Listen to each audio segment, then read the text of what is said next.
Reno, where are you? I can't find my mask. Oh! I can't. Who are you? Oh my goodness. Well, I guess I'll just have a seat on the Harp Effect on Halloween Day. Well, happy Halloween, everybody. Welcome to the Harp Effect with Marcia and, come on, Buster. We all know it's yo, Reno. Don't we? Are you going to just stay like, oh my goodness. Well, you know, somehow I didn't think that any of us fooled you. Here comes the cat. But do you see my mask anywhere? Are we okay? What? Are we having Wi-Fi problems? no. I'm just making sure you pushed the button. Oh, did I? Yeah. Okay, so do you know where my mask is? Tell me. On your head. Oh, there it is. I couldn't find it. How come you didn't wear it? Put it up against your face. That's part Okay, of it. which face do you prefer? Uh-oh. Be careful what you ask.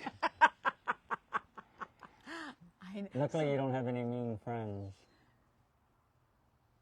We use this mask every year for so long. And remember the year when we were playing the Thriller music and they cut us off? Not the whole show, just the music.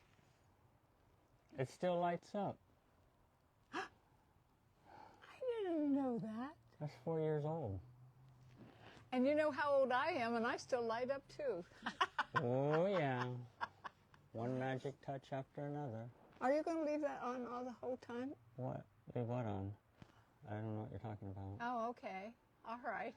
Well, you know, this is unusual, isn't it? But that's what Halloween is. I have yet to, you know what? I heard a thing today that made me stop and think. You know, Halloween teaches our kids to go bang on doors and beg for food, candy that they shouldn't have. But I had something to add to that.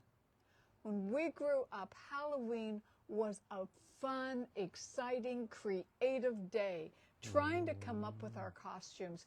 There was even a contest where we would select a business store, like the restaurant. I would do my daddy's store, and you would paint a scene. And I painted Cinderella, and in her golden wheel chariot and all of that. And I can to this day still remember trying to put the little string of pearls around her neck on the window.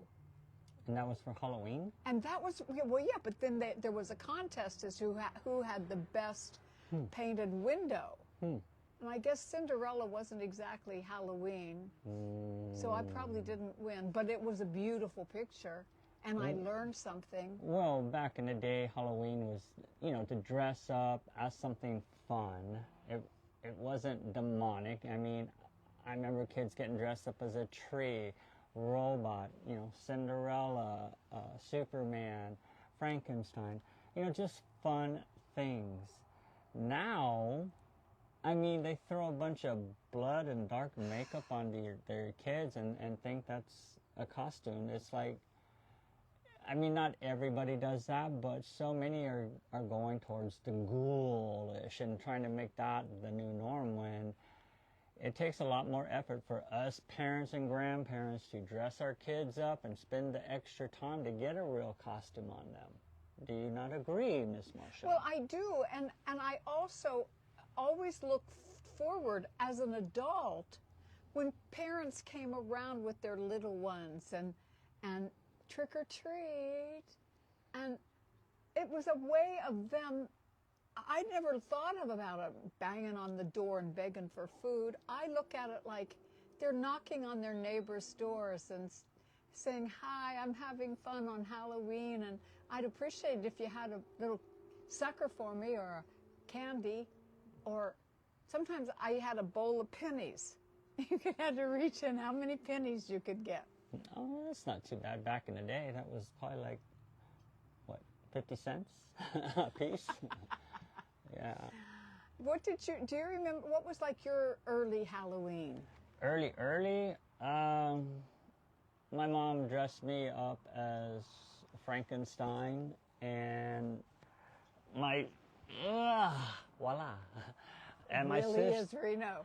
And my sister was he thinks he fooled you. And my sister was the bride of Frankenstein. And my Ooh. mom got shoe boxes and painted them like a gray black, and put my feet in them, and those are my feet. And she cropped my hair to look like Frankenstein. I think she painted corks or something to put on my neck.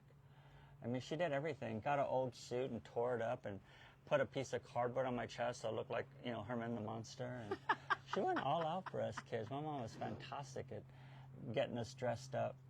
I remember one of my nieces got dressed up as Aunt Jemima, and as she looked so cool, but she was made fun of so bad by the mean little cousins that she couldn't. I loved Aunt Jemima. She wouldn't go out. I loved Aunt Jemima. We had to change her costume. She was so distraught over it. Because she wanted to be Aunt Jemima, but she didn't know she was going to get so much grief, you know? So what was your favorite costume, my love? Or did you have one? A ghost. A ghost, because nobody knew who I was. What did you do, just put a sheet over your head and poked out the eyes, or what did you do? Something like that. Yeah? Okay. Probably. That was fun. And then, I mean, you know, in many ways, when it comes to Halloween, I go, oh, I mean, I utilize costumes all year round with shows and things. Well, my favorite costume, since you asked, I dressed up as a caveman. I went and bought a wig, and it was like, the hair was like down to here, got a scruffy beard, put a bunch of like markings on my body, had the Tarzan leopard skin, and I slumped over and I kind of stooped. I had a club, and, you know, stooping over and, you know, grunting. Nobody knew it was me. I fooled everybody, even my mom.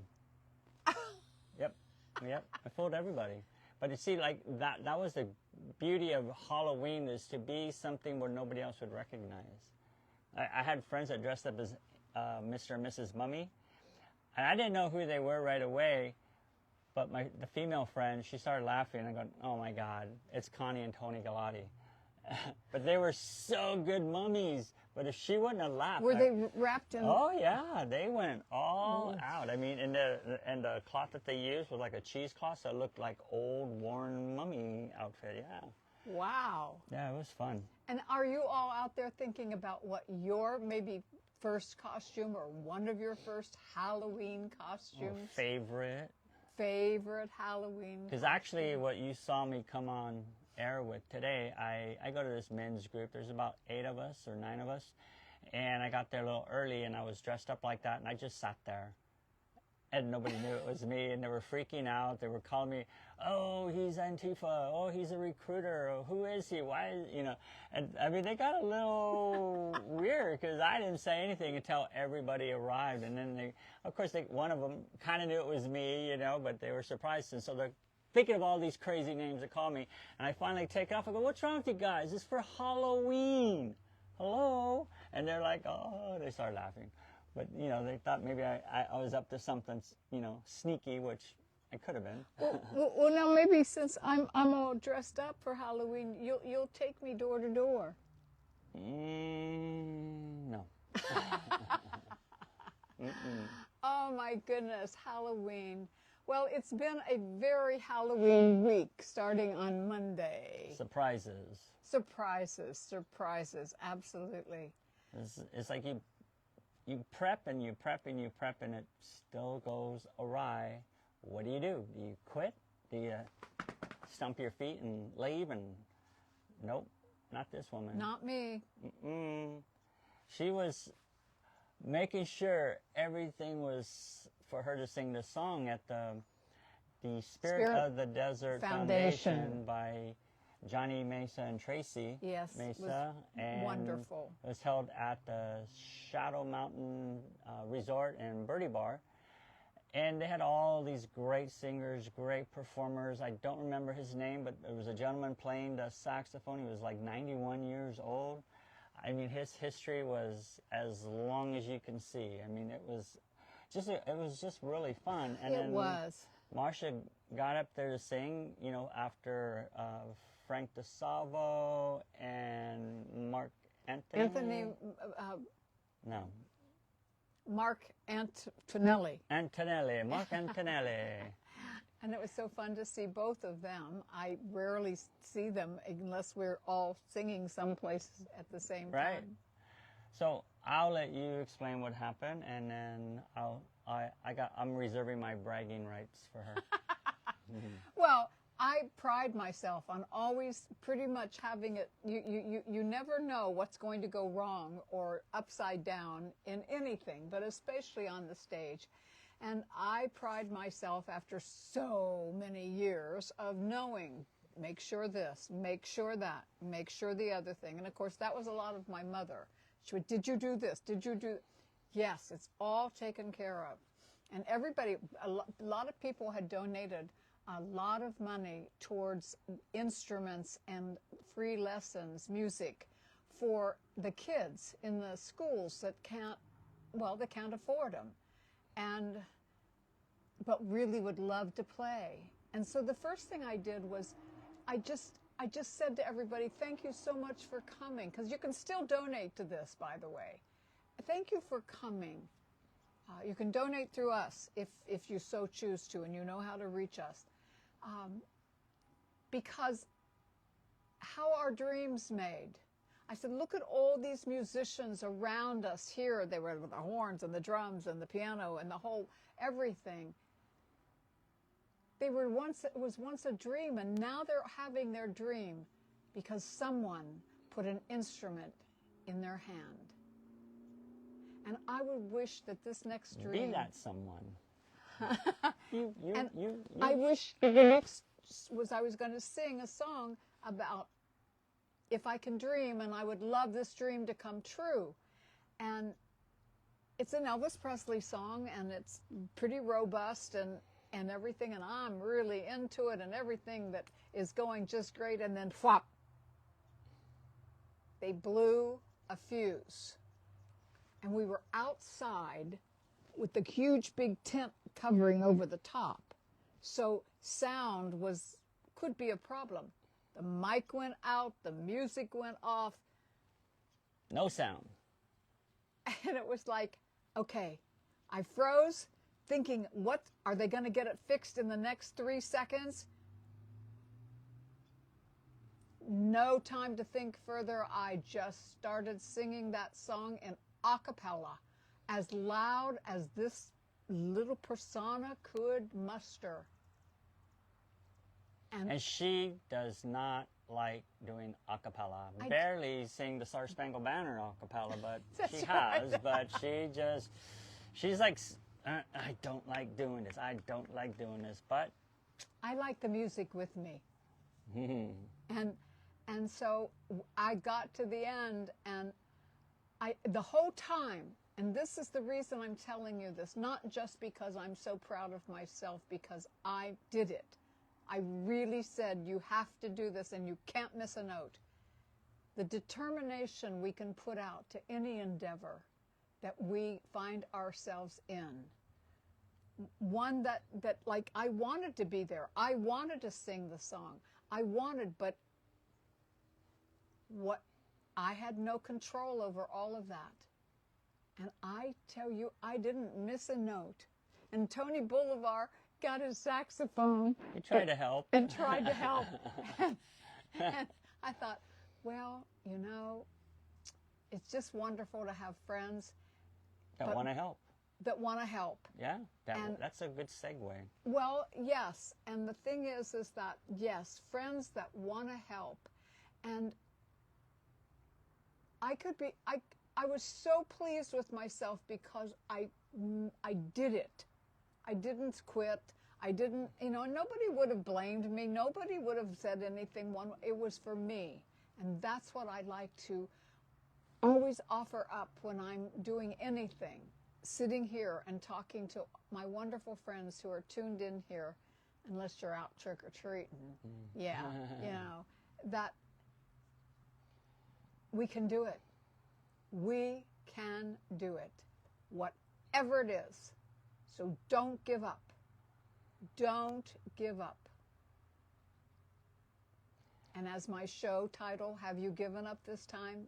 Not even close. Yeah, friends helping friends. Yesterday, I helped out a church. I restretched their carpet. They paid me for it, but it was a long day, and I didn't really guesstimate it being that long. And so I come home, and Marcia's talking to our neighbor, and she's all frantic because her house felt kind of musky, and I go over there and we get the refrigerator out. We take it outside because it's not working. Well, that's what happened. The Yeah, refrigerator wasn't working. Wasn't working, and water and stuff wasn't. Yeah, it just was, and kind of got some things wet. But we got the refrigerator outside, and then we started taking apart some of the cabinets and different things. This is after pretty much a long day fixing a carpet. Yeah, and. In a church. Well, it's like you start getting into it, and then at least something else, and well, we got to take this out, we got to do this, we got to do this. And to make a long story short, we finished it up today. She got a new refrigerator, and but it's just, being there for each other and be observant when a friend does need help, rather than waiting to be asked to help. And that's what volunteering is all about, like spirit of the desert. It's the same thing. You're not waiting, to have direction. And we had 3 vendors also at the event. The first one was Desert Sea Sanctuary. Our friends, Rodney and Victoria, they make holistic type essential oil soaps and sprays and different things, and help create Marcia's perfume, the Harp Effect, with 9 essential oils. And then we had my broker, Linda, and her husband, Bobby. They were there with their organic, like, very unique honey.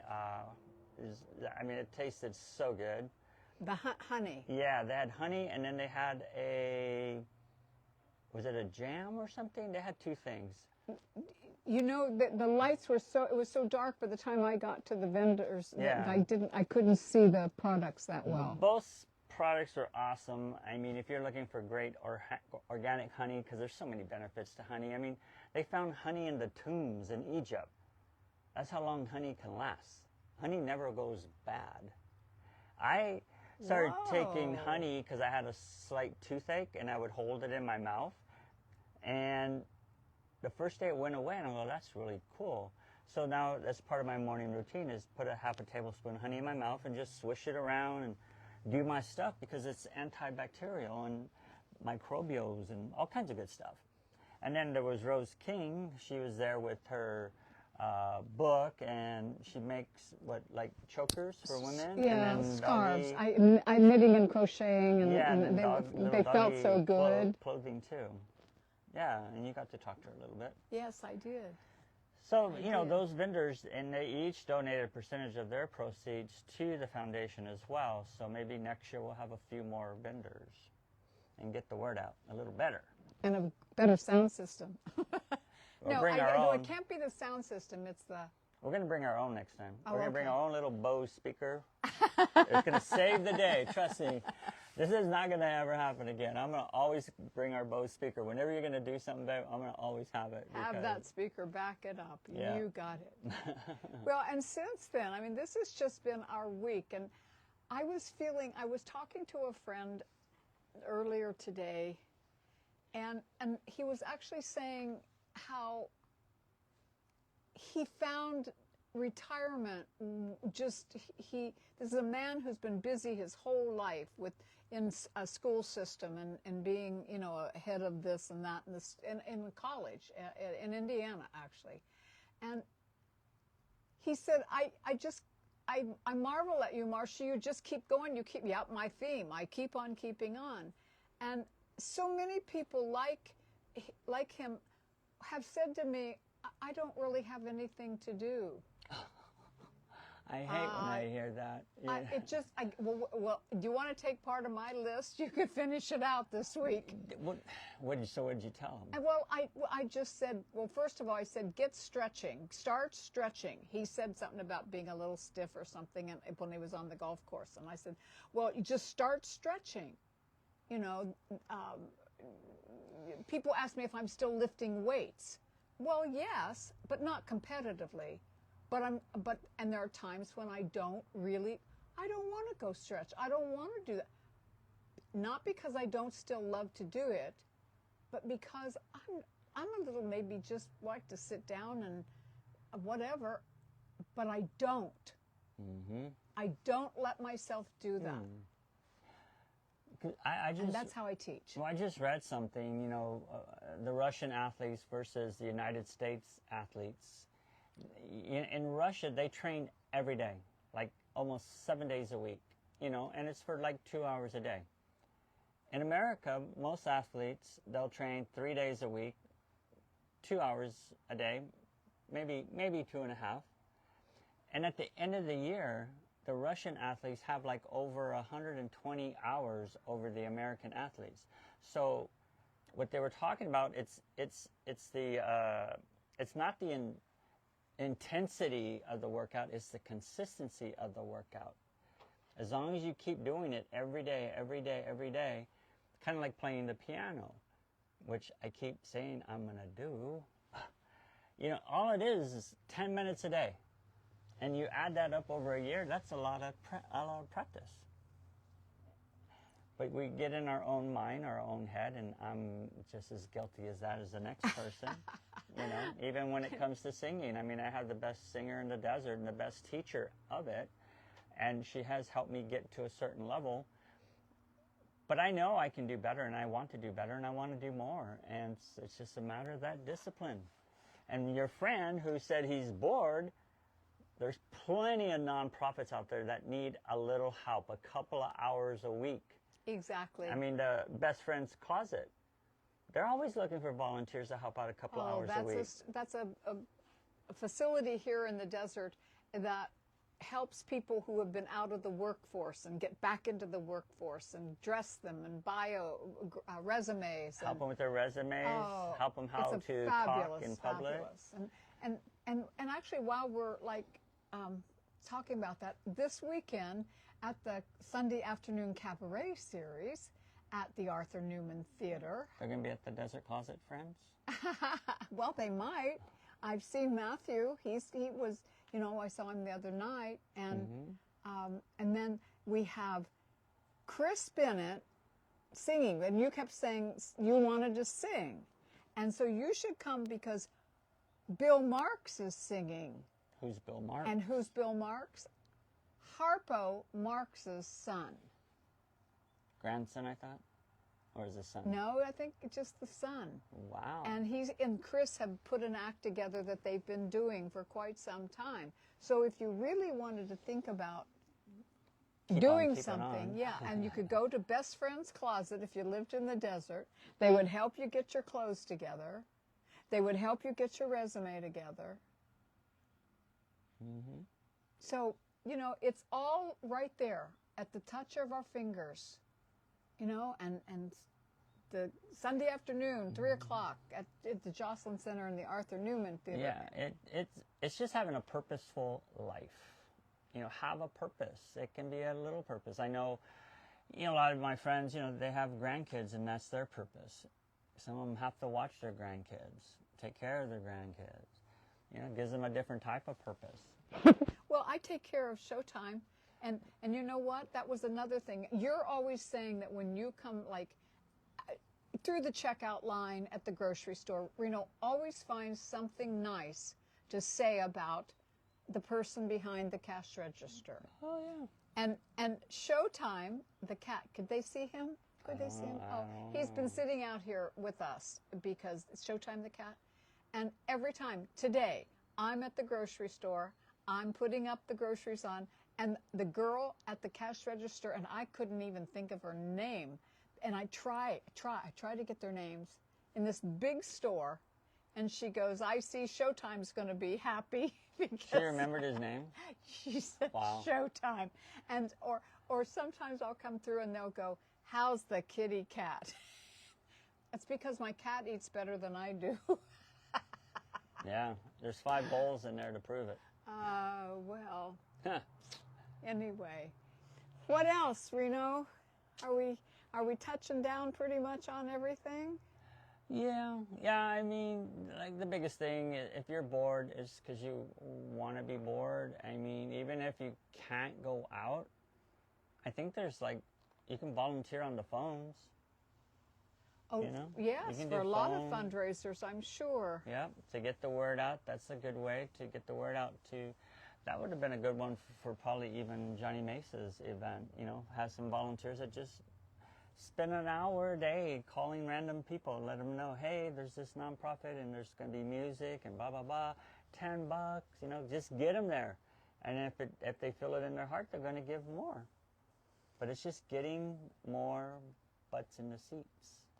And on top of all of that, you have your real estate. Reno had some open houses this week. I do, and after the show, I get to go pick up my new signs. They're ready. They are? Oh, I heard him complain this afternoon and go, when are my new signs going to be ready? Oh, how exciting. Today you get to, oh, that is very exciting. Well, you know, laying carpet for 35, 38 years, I mean, that's hard work. I mean, moving furniture, lifting the dust, the grime, whatever. But putting out 10, 15 signs, I think every real estate agent should do it because, one, it gets your name out there. Two, it just looks like you're trying a little harder than most agents. Not to put down the agents that put out 1 or 2 signs that, hey, if it works for them, great. But I enjoy, like, strategically putting my signs here and there, and especially like when I get to do open houses here in Indian Palms. Right here in Indian Palms, yeah. It's kind of fun to put them at the Jackson gate and then have them from the main gate on Monroe and then have them go. So if they pass, they see the other sign and it redirects them. It gets them to spin in a circle, I guess. Oh, one of, you know, it's just what you do and what you've trained to do and how you want to do it so that it sends out wonderful vibes. I mean, I'm so grateful that I still am teaching singing and dancing. Mm-hmm. I'm now teaching a new class at the Heritage Palms Country Club, and I'm going to have some wonderful, so far I have some just terrific gals that really seem to have fun. And then there are my private students that I have. One of my singing students got a standing ovation just recently. Whoa! Marcia wants a piece of that. You know, going back, you know, to the real estate thing, just one thing, you know, people do ask me, well, what do I believe, you know, what do I think about real estate? And I think one of my favorite things to say is I believe everybody should be happy where they live. Whether it's a condo, apartment, they're renting, they're buying a multi-million-dollar house, whatever makes them happy, you know, the area they live in, their neighbors, that's my number one thing. That's why, you know, lots of times I'll tell a buyer when they see a house that they like, whether I'm helping them or not, I say, go park in the neighborhood at night and walk around and see how the vibe is. Because once you move in and you want to go out and walk your dog, and then next thing you know, you're like, I didn't know it was so creepy. Wow. I highly recommend. Why don't you go see if some of our wonderful friends have tuned in to us?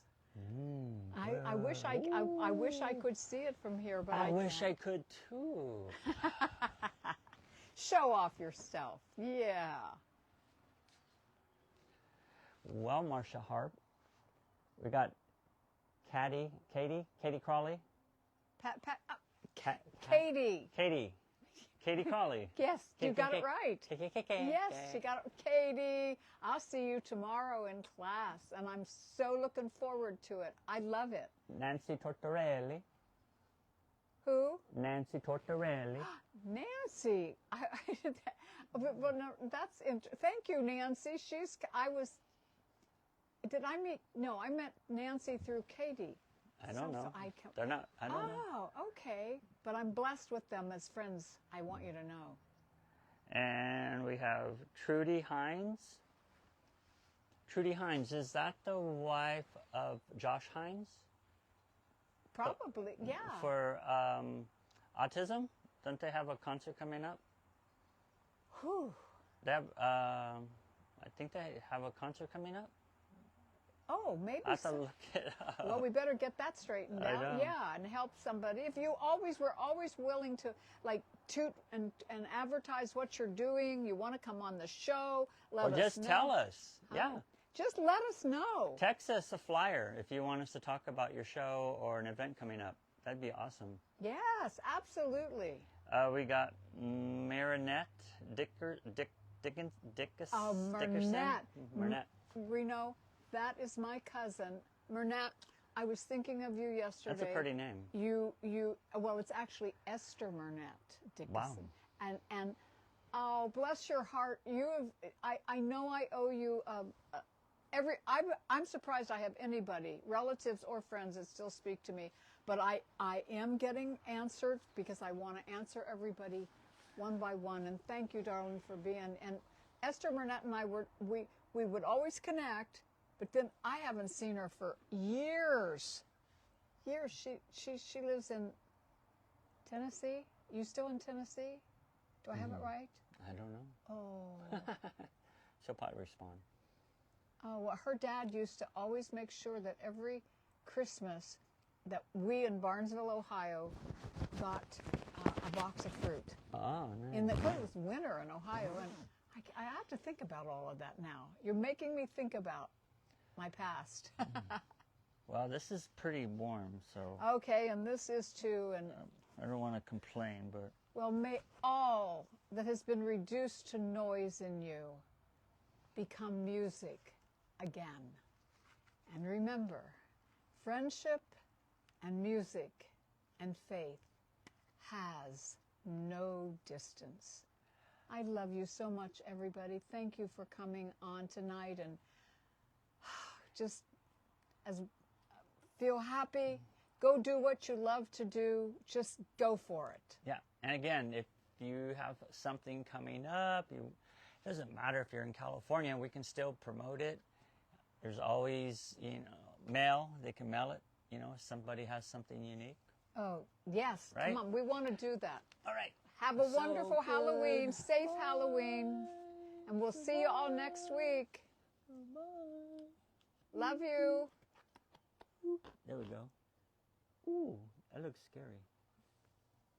Bye.